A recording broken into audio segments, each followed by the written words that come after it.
நீங்கள் பார்த்துக் கொண்டிருப்பது உங்கள் விஜய். பந்தி வரவழைக்கப்பட்டார். இருவரும் பேசுகிறார். அப்போ முதல்ல அவர் பேசுகிறார்.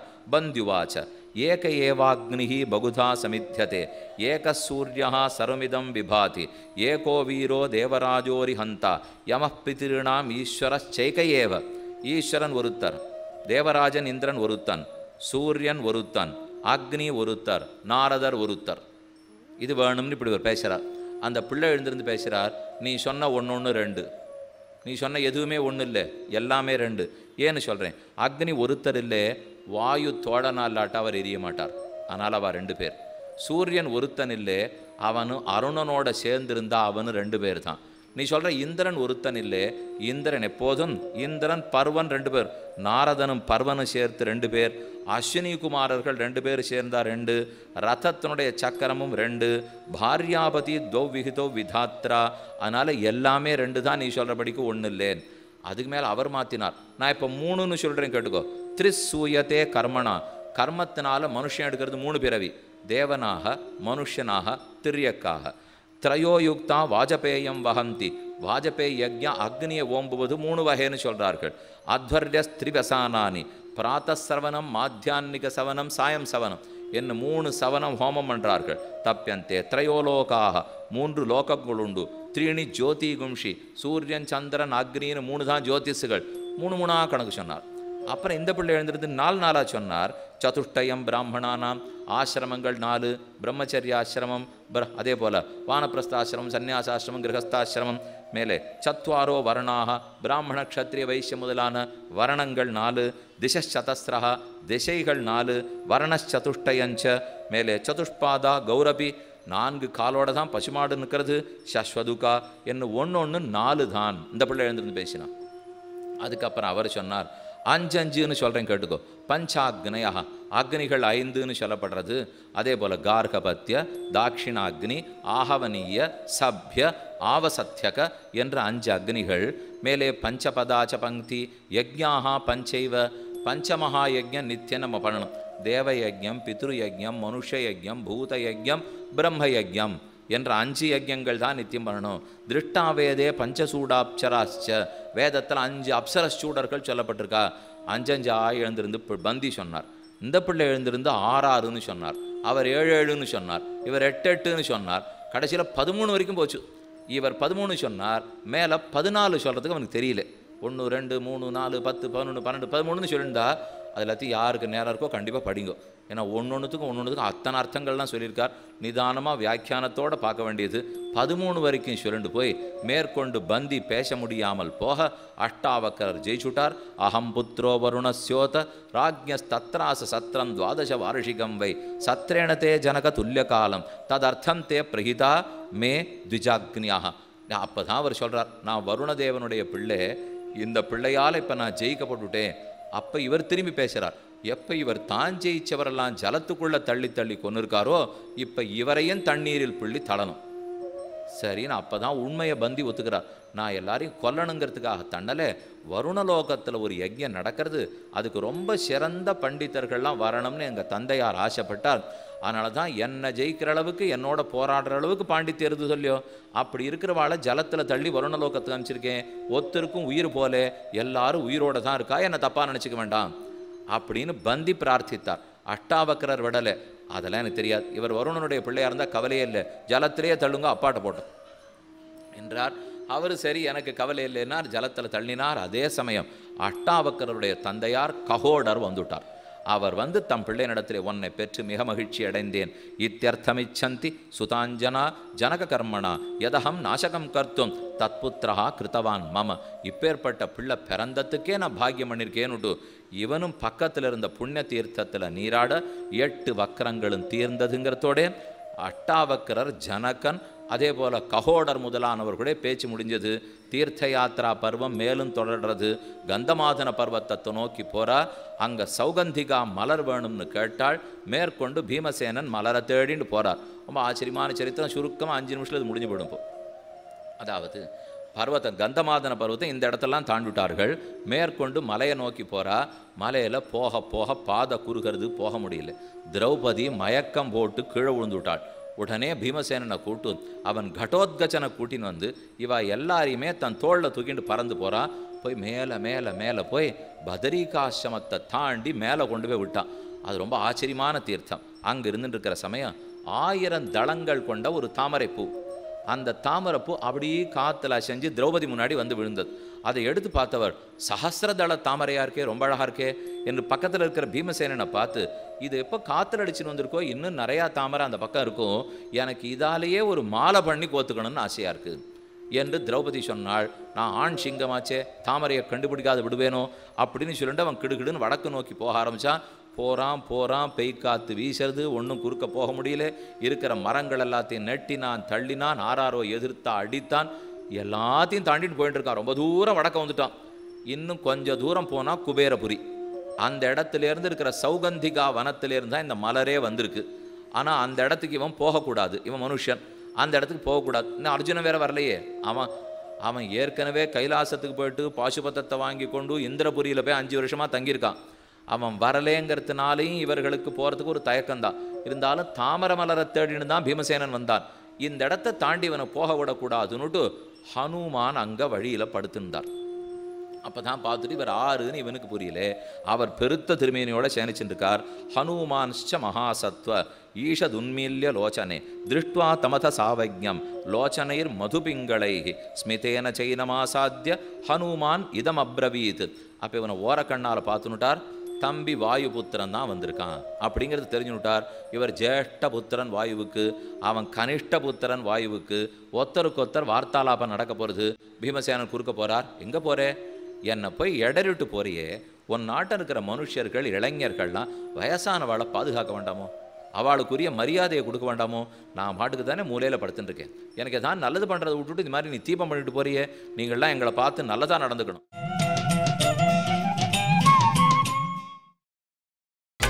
நீங்கள் பார்த்துக் கொண்டிருப்பது உங்கள் விஜய்.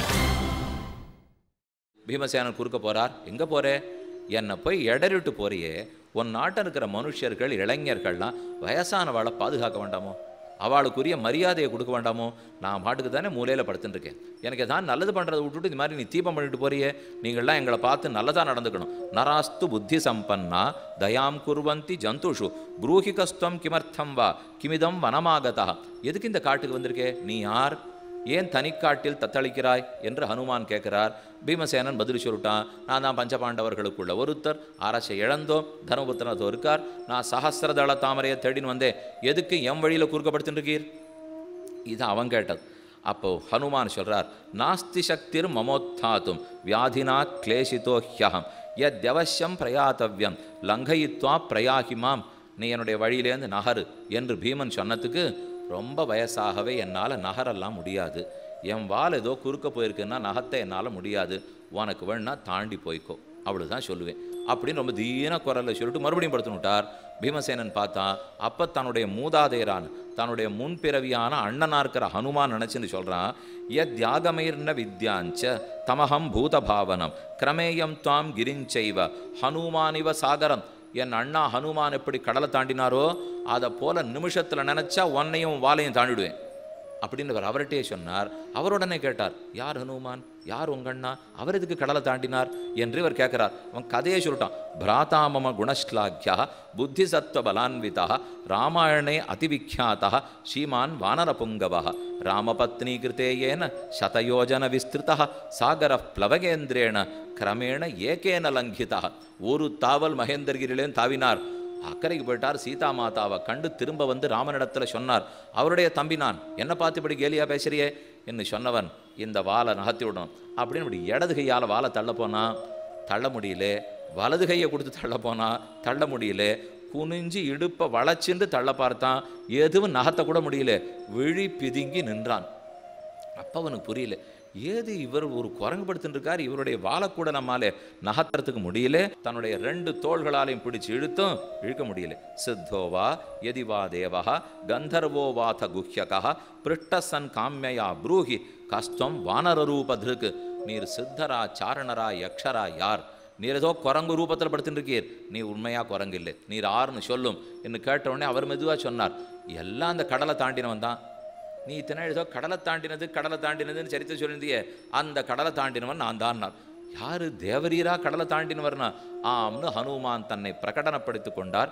யத்தே மம பரிஜானே கௌதூகலம் அறிந்தம தத் சர்வம் அகிலேனத்வம் ஸ்ருணு பாண்டவநந்தன. நானே தான் ஆஞ்சநேயர்னு சொல்ல அவரிடத்தில் அபராத க்ஷாமணம் பெற்றுக்கொண்டு, அடி எனக்கு ரொம்ப நாளாக ஒரு ஆசை, நீ சீதையை தரிசிக்கிறதுக்கு போகிறச்ச அவ்வளோ பெரிய உருவம் எடுத்துட்டீராமே, அந்த உருவத்தை திரும்ப அடியனுக்கு பார்க்கணும்னு பாசையாக இருக்குது. அவர் சொன்னார், அதை உன்னால் பார்க்க முடியாது பீமசேனா, ஒன்று செய்வோம், உன்னுடைய கண்ணுக்கு எவ்வளவு எட்டுமோ அவ்வளவு வளர்ந்து காட்டுறேன், உனக்கு பார்க்க முடிஞ்சது அவ்வளவு தான், அது வரைக்கும் வேணும்னாலும் நான் வளர்ந்து காட்டுகிறோம். மேலும் நாம் அந்த மாதிரி நீ பார்க்கணும் நான் பார்க்கணுங்கிறதுக்கெல்லாம் நான் வளர்றதில்லை. ராமன் மோதிரம் கொடுத்தார், காரியம் இருந்ததுன்னு போனேன், மற்றபடி நான் என்ன எப்போ பார்த்தாலும் என் தோல் வலிமையை காட்டின்னு இருக்கணும்னு நினச்சிட்டு இருக்கியா? அது இல்லை என் வேலை. ராமநாமத்தை சொல்லுவது தான் நம் வேலை. எத்திர எத்திர ரகுநாத கீர்த்தனம் தத்திர தத்திர கிருத மஸ்தகாஞ்சலிம் பாஷ்பவாரி பரிபூர்ணலோச்சனம் மாருதிம் நமத ராட்சசாந்தகம். அப்போ பீமசேனனுக்கு யுக தர்மம் சொல்கிறார். முதல் யுகத்தில் தர்மம் 4 காலில் நிற்கும். தானம் தபசு சௌச்சம் முதலான 4, சத்தியம் தானம் தபா சௌச்சம் 4 காலில் நிற்கும். அடுத்த யுகத்தில் 3 காலில் இருக்கும். அடுத்த யுகத்தில் 2 கால் ஆகிடும். கலியுகத்தில் காலே குறைஞ்சி போய் ஒத்த காலில் தான் நிற்கும். ஞாபகம் வச்சுக்கோ, கலியுகம் வந்துடுத்துன்னா ஜாகிரதையாக இருக்கணும். கடைசியில் இவனுடைய கண்ணு கெட்டிய தூரம் வரை வளர்ந்தார், அவனுக்கு அனுகிரகித்தார். இனிமே மேற்கொண்டு இந்த பர்வத்தம் பக்கம் போகாதே, இது குபேரப்பட்டினம், இது உங்களுடைய இடம் இல்லையே, திரும்பி போயிடுன்னுட்டார்.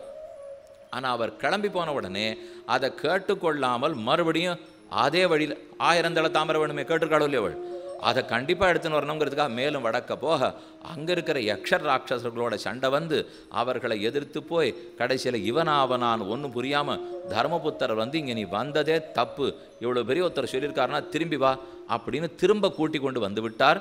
வந்ததோடே தீர்த்த யாத்திரா பருவம் முற்றிற்று. அதனால் பாரத தேசத்தில் பல இடங்களுக்கு போயிட்டு வந்தார்கள். அடுத்த 3 பருவமுமே ஒரு வரி தான், ரொம்ப சின்ன பருவம், நமக்கு ஏற்றா போலே. அடுத்தது ஜடாசுர வத பருவ. இவ அப்படி வாழ்ந்துட்டே இருந்துச்சே, ஜடாசுரன் ஒருத்தன் வந்தான், வந்து இவர்கள் எல்லாரையும் தூக்கின்னு போயிட்டான். அர்ஜுனனும் கூட இல்லையோ, பீமசேனன் தள்ளி போயிருந்தான். போனவன் பீமசேனன் திரும்பி வந்தான், ஜட்டாசுரனுடைய சண்டையிட்டான், அவன் அழித்தான். ஜட்டாசுர வத பருவா முடிஞ்சு போச்சு. அடுத்தது யக்ஷ யுத்த பருவா. யக்ஷ யுத்த பர்வத்தத்தில் தான் சௌகந்திகா வனத்துக்கு போய் பீமசேனன் மறுபடியும் குபேரன் இருக்கிற, ஏற்கனவே அசரீரி சொல்லியிருக்கீங்க வராதேன்னுட்டு, ஆனால் திரும்பியும் அந்த இடத்துல போய் யக்ஷர்கள் எல்லாருடைய சண்டை, குபேரனுக்கே கோபம், அவனே வந்து எதிரிட்டு வந்து கடைசியில் இவனும் அவனும் போரிட்டு போய் குபேரனுக்கு கூட இருந்தவன் மடிந்து, குபேரன் நிறையவர்களுக்கு சொத்தை கொடுத்து, தர்மபுத்திரா உனக்காக இவனை நான் க்ஷமிச்சு விட்டுட்டேன், இனிமேல் இந்த பீமசேனனை சண்டை போட வேண்டான்னு சொல்லு அப்படின்னு குபேரனே சொல்லி அனுப்பிச்சுட்டார். அது யக்ஷனிடத்தில் யுத்தம் நடந்தது. அதற்கப்புறம் ஆச்சரியமான இது இப்படி பருவங்கள் நடந்து ஒத்தொத்தரும் சண்டை போட்டுருக்கிற சமயத்துக்குத்தான் அடுத்து நடந்தது கவச்சர்கள். அதாவது இந்திரனுடைய சபைக்கு அர்ஜுனன் போயிருந்தாரோ இல்லையோ, அந்த சபையிலேருந்து அவர் திரும்பி வந்துடுறார். வந்து 5 வருஷம் அந்த இடத்துல தங்கின பிற்பாடு திரும்பி வருகிறார். அந்த வந்த சமயத்து சரித்திரம், இந்திரனிடத்திலே திரும்பி வந்து ஓஹோன்னு ரதத்தில் வந்து இறங்குறாராம். அப்போ இந்திரனிடத்துக்கு போயிட்டு வந்த எல்லா சரித்திரத்தையும் அர்ஜுனனே இவளிடத்துல சொல்லிக்கிறார். ஒரே ஒரு சரித்திரம் மட்டும் அங்கே போயிருக்கிறச்சே நம்ம பார்க்கல, மற்றபடி அந்த பருவத்தில் இருக்கிறது எல்லாமே. யக்ஷவத பருவா முடிந்த பிற்பாடு அடுத்தது கவச்ச பருவா. அது 2 பேரை கொன்று இருக்கான், நிவாத கவச்சர்கள் 2 அசுரர்கள். நிவாத கவச்சர்களை இந்திரனுடைய ஆணைக்குட்பட்டு அர்ஜுனன் போய் கொண்டுட்டு வந்த பருவா. அந்த சரித்திரம் மட்டும் நம்ம இந்திரலோக கமன பருவத்தில் பார்க்கல, மற்ற எல்லா சரித்திரமும் பார்த்துட்டோம். அந்த சரித்திரத்தை மட்டும் யுதிஷ்டிரிடத்திலே அர்ஜுனன் சொன்னான். எப்படி அவர்களை போய் கொன்னது, காலகேயர்களை முடித்தது, ஹிரண்யபுரத்தை அழித்தது, அங்கே இருக்கிற பெண் பௌலோமான் ஒருத்தி இருந்தா, காலகான் ஒருத்தி இருந்தா, அவர்கள் 2 பேர் அசுரர்களை அழித்தது. அந்த அழிவு சரித்திரம் சொன்னதெல்லாம் நிவாத கவச்ச வத பருவா. அந்த 3 பருவமே இப்படிப்பட்ட அசுரர்கள் அழித்ததோடு முடிகிறது. அதுக்கப்புறம் ரொம்ப ஆச்சரியமான பருவம் ஆஜகர பருவம்னு பேர். நீங்கள் பார்த்துக் கொண்டிருப்பது உங்கள் விஜய். அஜகரம்னா மலைப்பாம்பு. ஒரு மலைப்பாம்பு கேள்வி கேட்கறது, தர்மபுத்திரன் பதில் சொல்றார். அதனால தான் பீமசேனனே விடுவிக்கப்பட்டார். ஆஜகர பருவா. இது இத்தனை பருவமே வனப்பருவம். வனப்பருவம் ரொம்ப நீண்ட பருவம், இருக்கிறதுலேயே அதிகமான உபபருவம். 21 உபபருவங்கள் இருக்குது. நாம் இப்போ பாதி தான் தாண்டியிருக்கோம். ஆஜகர பருவத்திலே சொல்கிறார், கதம் நாகாயுத பிராணா பீமோ பீம பராக்கிரம பயம் ஆஹரய தீவிரம் தஸ்மாத் அஜகரான் முனே. அவ்வளவு 10,000 யான பலம் கொண்ட பீமசேனன் எதுக்கு ஒரு பாம்பை கண்டு பயந்தார்? அவர் அதை தூக்கி போட்டு விட மாட்டாரோ, வெட்டி போட்டு விட மாட்டாரோ? இந்த பாம்பு சாமானிய பாம்பு இல்லை, இது நகுஷன்கிற பாம்பு. ஆயுங்கிற மன்னவனுடைய மகன்தான் நகுஷன். சந்திரன் கேள்விப்பட்டோம். அந்த சந்திரனுடைய வம்சத்திலே தான் ஆயு பிறக்கிறார். அவரிடத்துல நகுஷன் பிறக்கிறார். அவரிடத்துல யயாதி பிறந்தார். யயாதிக்கு 2 பெண்களோட கல்யாணம் ஆச்சு. மூத்தவனுக்கு யதுன்னு பேர், கடைசி பிள்ளைக்கு புருன்னு பேர். இந்த கதையெல்லாம் முன்னாடியே பார்த்துருக்கோம். என்ன அதை கேட்டு ஒரு 8 நாள் ஆறுது. இப்போ 6 நாள் அந்த பழசெல்லாம் மறந்து போயிடுமோ இல்லையோ. மகாபாரதத்தை மொத்தமாக நீங்கள் ஒரு படமாக போட்டு வச்சுருந்தீங்கனால் படத்தில் இருக்கிற இடம் கூட எங்கே இருக்குதுன்னு தெரியாது. அவ்வளவு பெரிய பருவங்கள், பெருத்த உபபருவங்கள். என்னத்துக்கு சொல்ல வந்தேன், அப்படி இந்த சரித்திரத்தில் ஆஜகர பருவத்தில் எதற்காக மலைப்பாம்பாலே பிடிக்கப்பட்டான்? இந்த பாம்பு வேறாரும் இல்லை, நகுஷன். நகுஷ மன்னவன் இந்திர பதவிக்குரிய தபஸ் செய்து அந்த பதவியை பெற்றான். எதனால் இப்போ பாம்பா பிறந்திருக்காங்கிற கதையை மட்டும் சொல்லிடுறேன், அப்புறம் பருவத்தை பார்க்கலாம். இந்திர பறவைக்கு வேகமாக போகணும், அந்த சிங்காசனத்தில் உட்காரணுங்கிறதுக்காக பல்லத்தில் ஏறி அமர்ந்தவன் சப்த ரிஷிகள் இந்திரனுடைய பல்லக்க தூக்குவா. அதில் அகஸ்தியர் ரொம்ப குள்ளமான ரிஷி, அவரும் ஒரு பக்கத்தில் தூக்கிட்டு இருந்தார். மேலேந்து இவன் சீக்கிரம் போ அப்படின்னு குத்துறான், காலால் எத்தறான். அது ரிஷிகளுக்கு ரொம்ப அவமானமாக இருந்தது. அதில் இருக்கிறதுல அகஸ்தியர் ரொம்ப குள்ளமான ரிஷி, அதனால் அவரால் வேகமாக போக முடியல. சர்ப்பன்னா சம்ஸ்கிருதத்தில் வேகமாக போன்னு அர்த்தம். சர்ப்பான்னு காலால் குத்தினா அகஸ்தியருக்கு கோவம் வந்துடுத்து. கொஞ்ச நாள் இந்திர பதவி புண்ணியவசத்தால் அனுபவிக்கிற உனக்கே இத்தனை இருந்ததுன்னா எத்தனை காலமாக பிரம்மரிஷிகளாக நாங்கள் இருக்கோம். பிரம்மதண்டத்துக்குன்னு போய் நீ நிற்பாயா? நீ கீழோகத்தில் சர்ப்பமாக போய் பிற அப்படின்னு சபித்தார். அதனால தான் கீழாமல் ஒத்தத்தலை பாம்பாக இருக்கான், ஆனால் பெரிய மலைப்பாம்பு. பீமசேனன் ஒரு நாள் அப்படி காட்டில் போய் சஞ்சரிப்போங்கிறதுக்காக போகிறார். கையில் வில்ல தரித்து நீண்ட தன் கதையும் எடுத்து கொண்டு போய் வழியில் கண்ட செடியெல்லாம் அவர் தோளும் தொடையும் பட்டே முறிஞ்சு விழுந்துடுறது. மரங்களெல்லாம் கீழே விழுகின்றன. சததர்ஷ மகாகாயம் புஜங்கம் லோமஹர்ஷணம் கிரிர் துர்கே சமாபன்னம் காயேனாவிருத்திய கந்தரம். ரொம்ப தூரம் காட்டுக்குள்ளே போன பிற்பாடு ஒரு பெரும் மலைப்பாம்பு இருப்பதை கண்டார். ஏன் இதுக்கு இங்கே கிடக்கிறது, என்ன பண்ணலாங்கிறதுக்காக கிட்டக்க போகிறார். குஹாக்காரேண வக்திரேண சதுர்தம்ஷ்டேன ராஜதா தீப்தாக்ஷேணாதி தாம்பிரேண லிஹானம் சிறுக்கிணி முகு. அது கண்களை உருட்டி கொண்டு தன் பக்கத்து வாயை நக்கி கொண்டு ஏதானும் ஒரு பெரிய பொருள் உணவு பக்கத்தில் வருமா அப்படின்னு காத்துட்டு படுத்துட்டுருக்கு. மலைப்பாம்புக்கே பகவான் கொடுத்துருக்கிற ஒரு இயற்கை, ஒரு நியதி. ரொம்ப நாளைக்கு அது தேடிண்டு போகாது, தன் இரையை தான் தேடி போகாது. பக்கத்தில் வர்ற இறையை இழுத்து பிடிச்சுனுடும். ரொம்ப நாளைக்கு ஒரு தடவை தான் இறை கிடைக்கும். ஒரு சரணாகதனை பற்றி சொல்கிறது உண்டு. மலைப்பாம்பை போல பெருமாள் எப்போ அனுகிரகிப்பார்னு காத்துருப்பார். இவராக தேடிண்டு போக மாட்டார், தானாக வருவதைத்தான் எடுத்துக்கொள்வார் அப்படிங்கிறது பிரபத்தி சரணாகதிக்கே சொல்கிறது உண்டு.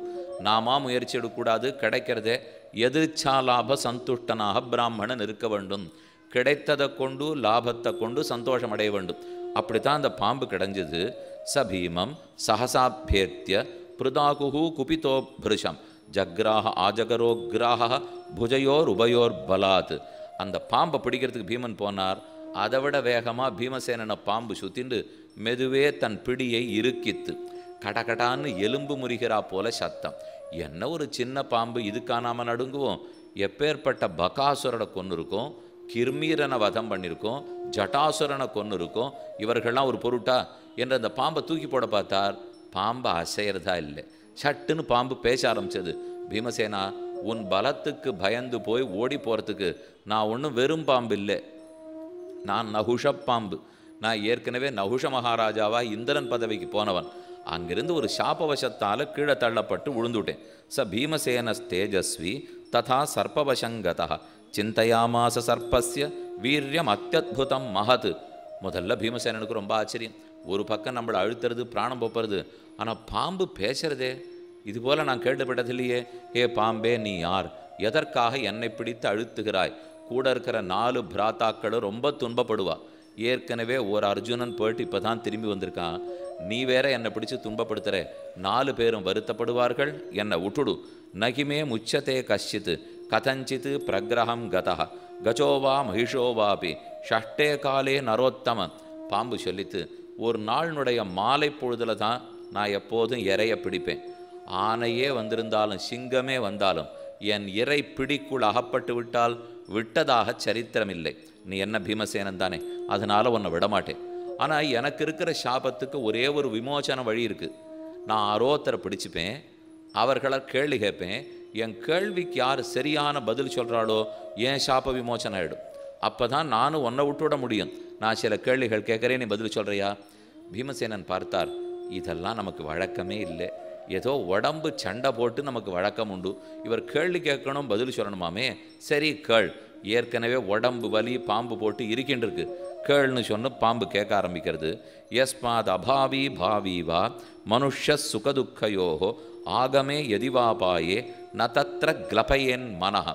இவ்வளவு தூரம் நான் உன்னை பிடிச்சி இருக்கிறேன், உன் மனசு ரொம்ப தழும்புறது இல்லையா? மனசு தழும்பணுமா தழும்பாமல் இருக்கணுமா? எது சரி சொல் பார்ப்போம். அப்போ பீமன் சொல்லணும், இப்போ நீ என்னை போட்டு ரொம்ப அழுத்தின்னு இருக்கே, அதனால் மனசு தழும்புறதுன்னு சொல்லிவிட்டா தப்புன்னுடும். அதே இப்போ பதில் சொல்லணும், தழும்பவே இல்லை, நீ என்ன அழுத்தினா என்ன? இப்போ சுகதுக்கே சமயக்கிருத்வா லாபாலாபோ ஜயா ஜயவ். கண்ணனை கீதையில் சாதிக்கிறா, இன்பம் துன்பம் லாபம் நஷ்டம் வெற்றி தோல்வி இது இத்தனையும் சமமாக நினைக்கணும்னு சொல்கிறாரோ இல்லையோ? இப்போ அதே ஸ்லோகத்தை தான் பீமன் சொல்லி ஆகணும். நான் சமமாக நினைக்கிறேன்னு சொன்னால் அப்போ நான் அழுத்துறது உனக்கு ஒன்றும் பண்ணலையோ இல்லையோ?